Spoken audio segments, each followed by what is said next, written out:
We were chatting before we all came in here, and two of you just met tonight, even though you have a long history with one of your siblings. So how close-knit is the costume design community? I think it's pretty close-knit. And I mean, we always do meet new people because you can't always, we can't always work with each other. Sometimes I've seen assistant designers that we've come up sort of together, and then we're best buddies, and even though we're designers. But that was kind of amazing because my sister worked with Hala many, many years ago. I think when I just started in the business, I hired my sister on my first movie, and then she went off with you. And I can remember The Sandlot. And The Sandlot. The Sandlot. Yeah, it's great. It's amazing. Yeah. So for all of you guys, what's your number one rule of costume design? I think I know. Okay. I mean, for me, it really is telling the story. Is what I'm doing telling the story? Is it supporting the actors? Is it supporting how they want to play the role? And is it actually telling the story? Because let's face it, that's what we are. We're storytellers. So I think for me, that's one of my key rules. Yeah, I think that's for all of us. Great answer, Dan. And I really like what you said, Marianne, earlier about us being historians. Mm-hmm. I've never heard anyone put it like that. Yeah, even with contemporary clothing, because Absolutely. it's just another period that has to be psychology, researched, just like any other period. Yeah, I think absolutely. I think when we all come together as designers, I think there's a level of respect because we all know like how hard each person's job is to do this. So there is a level of respect for each other when we see each other. I have to say it's particularly exciting for me when I get to come out to LA and meet, West Coast designers. It's because I just never run across folks, so it's so exciting to get to see these people I admire in their work, and it's really nice. They let you out. So. They let me out. We're all out of our cages in our fitting rooms, and just literal. And we get to dress up. Yeah. Well, Michelle, you majored in the history of costumes. I did. So what did that entail? Well, it's funny listening to your story. Being a designer, that was my dream, and I wanted to go into history of costume, and I don't know how I got into comedy. I'm not funny. I never liked bright clothes. And so, Pink is beautiful.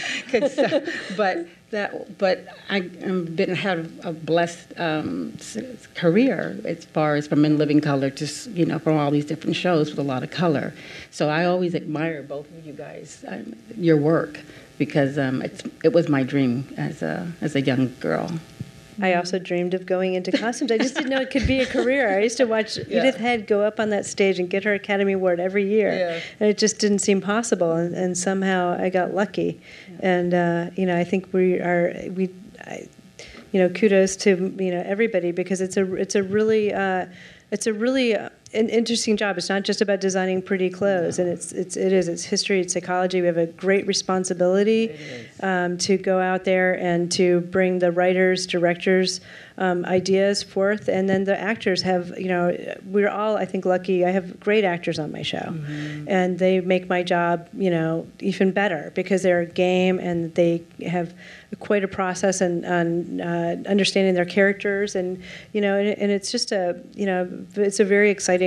I feel like we're very lucky, and it's a very exciting career, and it's never boring. Never. And it's never. It's always something different. Always something. Every day, every episode, every day. Mm-hmm. Yeah.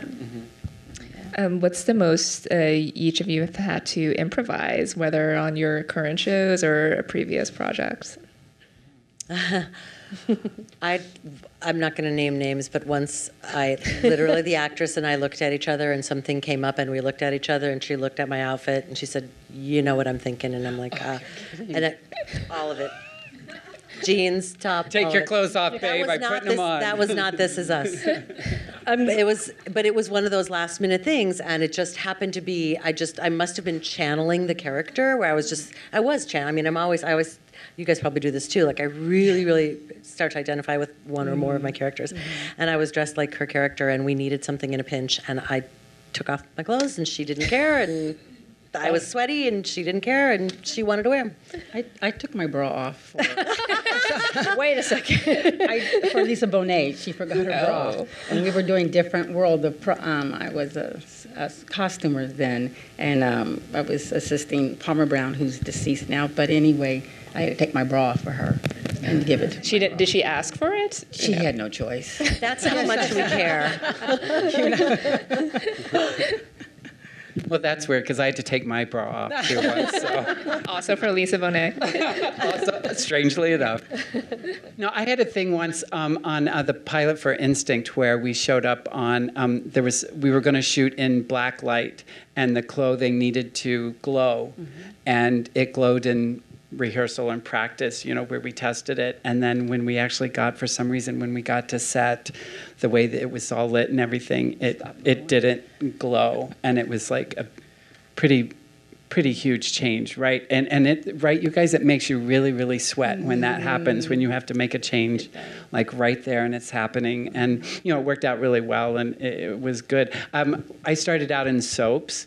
And when we used to have to run from the control room down to the floor where they were shooting, and there would be, to make a wardrobe change, if the producer didn't like something, there would be a floor manager standing there, and I'd run by, and he'd be like, 1,000, 2,000, 3,000. I'd be like, what are you doing? And he's like, I'm counting the money you're wasting. Oh my God. And I was like, but it's not my fault. I mean, oh my God. So, but it's, but right, you get all nervous and sweaty when that happens, when you have to make those last minute changes.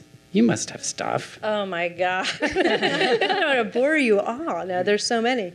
I remember once doing a World War II movie in Russia, and this was in the 90s, and we had to have these padded outfits that they wore, and everybody, and supposedly they were all coming from Latvia, and somebody had gone and seen them all, and of course they only sent 3, and we needed about 500, and we're getting ready to shoot this. It's we've got like 24 hours to get this together. The boxes come in and they're not there, and so we had this woman who said, "I know where we can get them," and we'd see people wear them everywhere.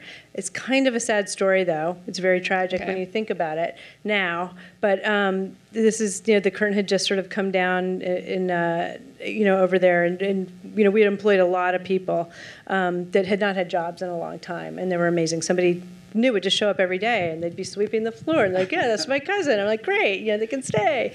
But so they said we can go out in the streets, and they went, and the whole producers, everybody got into this where they would offer people money, or sometimes they would go into the bars out in the Black Forest, like these tiny little villages, and they said, either a bottle of vodka or money, whatever you want, and like people would go home, and they'd all had them in their closets because they had all the men in either Estonia or in Russia. This is actually when we needed these seats. Were in Estonia. Had any young man or man was sent up into the work camps, and they all had kept them from the time, and not just because they were practical, and they brought them to us. And by the end of 24 hours, we had enough to shoot what we needed to do. That's incredible. Wow. Yeah. So. Well, if you guys could costume design for any other show, what would it be? Michelle is probably going to say Timeless. Yeah, I'm going to say yours. I'll take your show. Let's switch. I'll take Timeless. Let's switch. I love them all. I'm tired. Let's do them all. They're all different. They are. Yeah. They are all different and all really fun. For me, I think I'd love to do a project like The Crown, because something just sweeping period, and it would just be so much fun. In the same period, the entire season. Yeah, right. The whole time. Although it does, that sounds like a dream. It does move along. Yeah, I mean, it's funny. My training was in theater. We talked about our training was in theater, and we always did period stuff. Contemporary stuff was totally new to me when I started in it, and now I really yearn for the period stuff. Right? It's always the grass is always greener. Well, it's funny because the first job I had was Young and the Restless, and I was with David Hasselhoff, and I was so excited. I thought I made it. I love that show. So, thank you. But that was a really big deal when you started doing soaps, because it was a lot of great training to do soaps. So people don't realize how you have to stack things. And we were talking earlier outside of how you have to learn everything as being a costume designer. You have to know how to do set, how to do the closet. I mean, people don't just become costume designers. There's a lot that comes with it. So And you also learn very quickly. You have to be super, You have to super improv. fast. Yeah, yeah. Still there. Any show? I can't answer that because I don't know. I love period and I love building, and so anything, I think I'd like to do something, I'd like to explore the 40s. I also like the bustle period, like 1890s. Those are 20s, 1890s, 20s, and 40s, and 30s. I love it all.